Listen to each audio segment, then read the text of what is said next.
kādu laiciņu atsūtīja kafiju, ko izmēģināt. Šīs ir pupiņas. Un tāpēc es domāju, ka es pēdējais jums parādīšu, kā es taisu savu kafiju. Kā mana recepte nav mainījusies, bet es domāju, ka es varētu kopā ar jums vienkārši iztestēt šo kafiju, lai saprastu, kāda ir atšķirība no tās, ko mēs izmantojam šobrīd. Šī ir mūsu kafija. Barista krēmē aroma. Izmēģināsim. Gribu palošņāt viņu. Te ir kaut kāds caurums. Oi. Paua! Dievs, viņas mažo tik labi smēlēt. Un vēl klāt tika atsūtīti šādi te 2 cepumiņi. Nebija vēl viens, kurš vēl pēdu.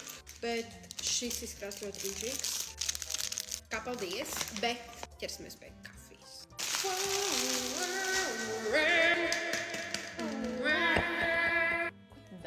Mēs tagad ieliksim mūsu kafijas automātā.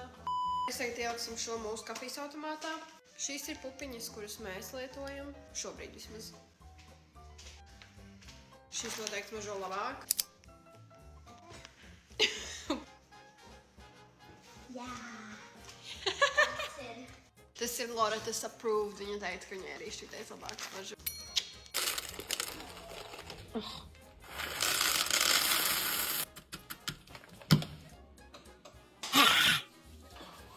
Skaties šo cute glāzīti. Better coffee, better life.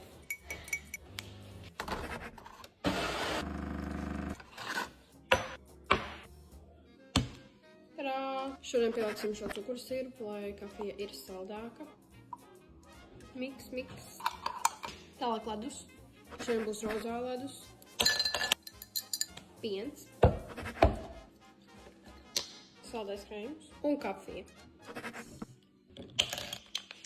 Man tikko izdāsās mans reactions darot šo kafiju, jo man apparently nav vietas telefonā. Bet kafija ir ļoti garšīga, es lieku 10 no 10. Man vēl filmē Loreta. Paldies, ka noskaties. Bye! Priekā!